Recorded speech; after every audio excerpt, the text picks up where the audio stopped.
ናሆምና ኑሃሚን ወደ ከተማ ተመለሱ። የገጠር ቆይታቸውን ጨርሰው ወደ ከተማ ተመልሰዋል። ናሆም የጠበቀው ነገር በጣም አስደንጋጭ ነገሮች ገጥመውታል። እንግዲህ ወይዘሮ ዝናሽን ልጁን እንዳልገደለችበት ዶክተሩን አንቆ ይዞ አስለፍልፎታል ማለት ነው።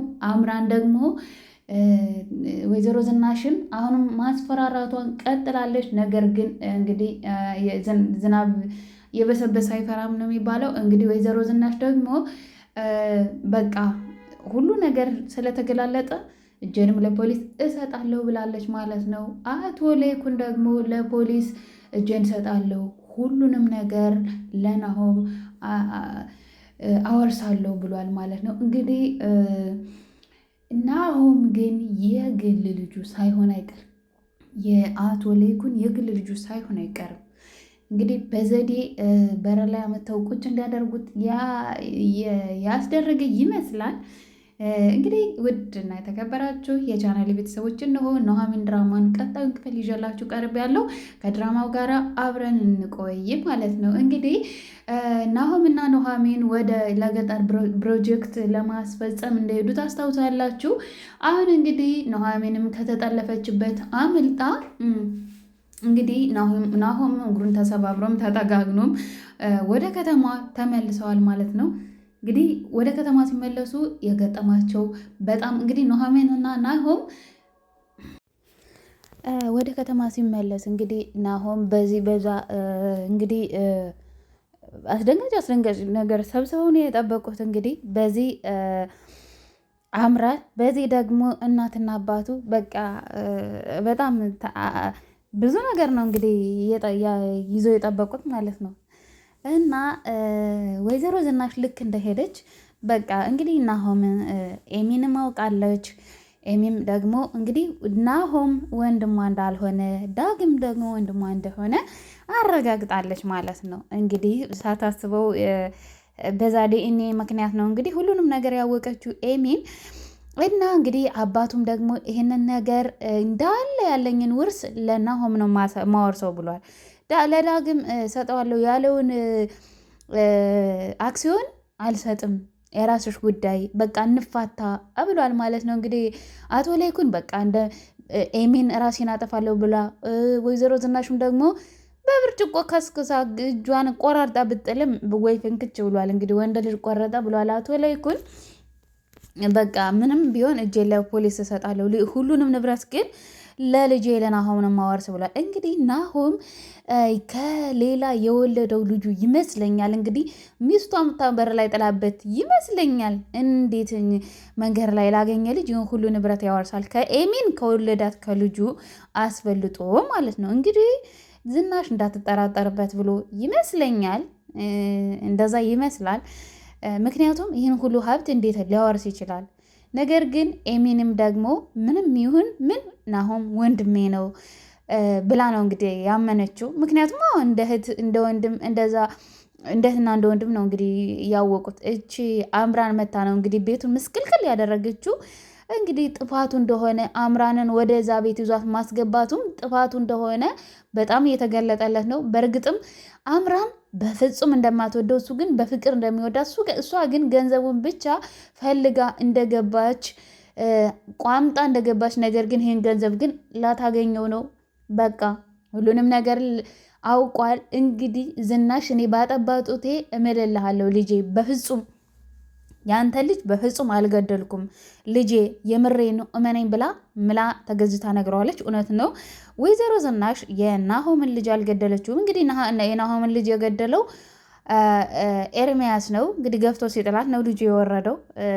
አውቃ በተንኮል ነው እንግዲህ እናቱ እንዲጠላ አድርጋ አምራን እንደዛ ያደረገችው አውቃ ነው። እንግዲህ ለዶክተሩ ዳጎስ ያለ ብር ከፍላ ነው እንግዲህ ያንን እንዲዋሽ ያደረገችው።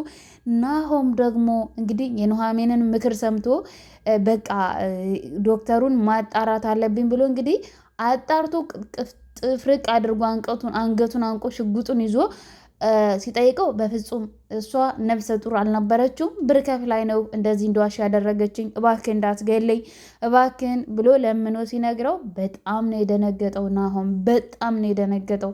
እንግዲህ ዝናሽ እናቱ ልጁን እንዳልገደለችበት እርግጠኛ ሆኗል። ዶክተሩም ዋሽቷል። አምራንን እንግዲህ አምራን ምን እንደሚውጣት ራሷ ትወቅ። ምክንያቱም ዝናሹም ደግሞ ምንም ፍርሃቷ እንደ ድሮ መፍራቷን ትተዋለች። ምክንያቱም እሷም ዝናሹም ቢሆን ከዚህ ሁሉ ሀብት ትካፈላለሁ ብላ በቃ ለዚህ ብላ ነበር ሁሉ ነገር ስጠነስስ የነበረው። እንግዲህ አልተሳካላትም። አቶ ለይኩንም በቃ እኔ የራሴን ለፖሊስ ነው አሳልፍ የምሰጥ፣ ነገር ግን ከአሜሪካ ያለችው እህቴም ትመጣለች። እንግዲህ ናሆም ልክ እንደመጣ እውነት ኤሚን በጣም ነው ያሳዘነችኝ፣ በጣም ነው ያሳዘነችኝ። ምስኪን እንግዲህ ኤሚንና ናሆሜ ምንም የሚያውቁት ነገር የለም።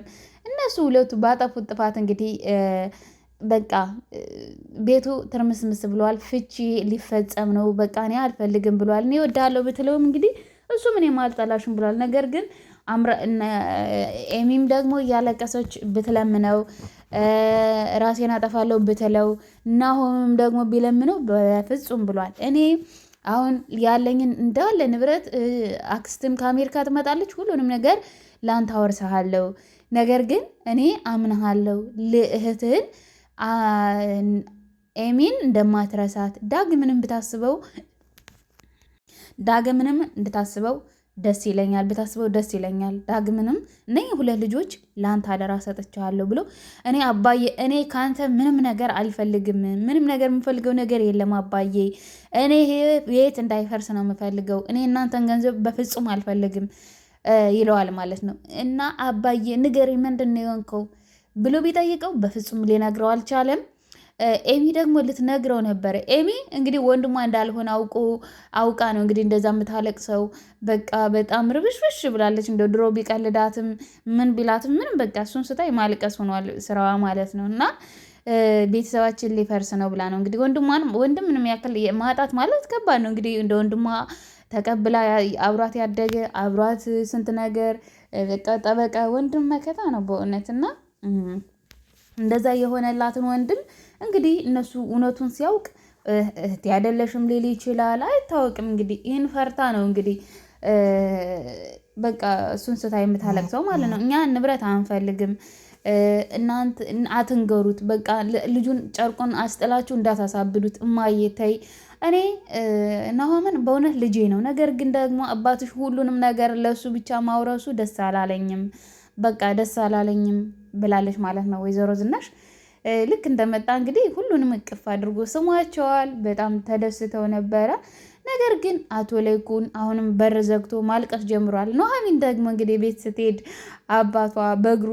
አባቷ በእግሩ ቁሞ ከክራንች ወርዶ በእግሩ ቁሞ ጭራሽ ስፖርት እየሰራ ዱብ ዱብ እያለ ነው የጠበቃት። በእውነት ይህን ማመን አልቻለችም። አምራን ኑሐሚን ማመን አልቻለችም። በጣም ነው የተደሰተችው ከምንም በላይ በቃ ቤቱን ፏፈሽ አድርገው በቃ ምሳ ምናምን አዘጋጅተው ነው የጠበቋት። እየተጎራረሱ እንግዲህ እየበሉ የእናትና ልጅ ፍቅር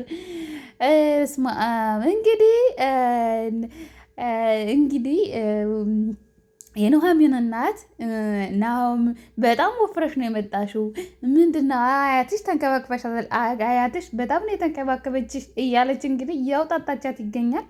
ነገር ግን በተዘዋዋሪ ነው ናሆም ጋር ፍቅራችሁን ቀጥላችኋል፣ ጀምራችኋል እያለቻት ነው። እንዴ እማዬ ምን አስበሽ ነው? ምንድን ነው እንደዚህ የምታውጣጭኝ? ቆይ ምንድን ነው? እኔ በአንቺ ኮርቼብሻለሁ እማዬ፣ ኑሐሚንዬ በአንቺ በጣም ነው የምኮራው። ስለዚህ ጠበቃ አድርጊው፣ እራት እንጋብዛቸው፣ አባቱንና ናሆምን እራት እንጋብዛቸው እና ቅድም እኮ ደውለሽ ስታወሪው ሰምቻለሁ፣ ከአምራን ጋር ቀጠሮ አለበት እንዴ ስትላት፣ እማዬ ጭራሽ ማወራውንም ተደበቀሽ መስማት ጀምረሻል ትላታለች። አይ እንኳን ይህን ጮማ የሆነ ወሬውን ስንት ክፉ ወሬ ሰምተን የለ እያለች እንግዲህ እናትና ልጅ ግልጽነታቸው በጣም ደስ የሚል ነው። የእውነት በጣም ነው ደስ የሚለው። እንግዲህ ኤደን ደግሞ የሆነ ጥፋታ እንግዲህ ከቤት ወጥታለች፣ የለችም ኤደን። እንግዲህ ኤደን ማለት ተንኮለኛ በእህቷ የምትቀና ናት። እንግዲህ ከቤት ወጣለች። ምን ብላ ነው ምን አድርጋ ነው ብላ ሊነግሯት አልፈለጉም። ከመንገድ ነው የመጣሽ ብለው እንግዲህ በስስት አይን እያዩ በጣም እየተንከባከቡ በጣም ነው ደስ ያላቸው። እንግዲህ ከኑሐሚን እናትና ከኑሐሚን እንግዲህ እናትና ልጅ በቃ በጣም እንደዚህ በግልጽ ማውራት በጣም አሪፍ ነው።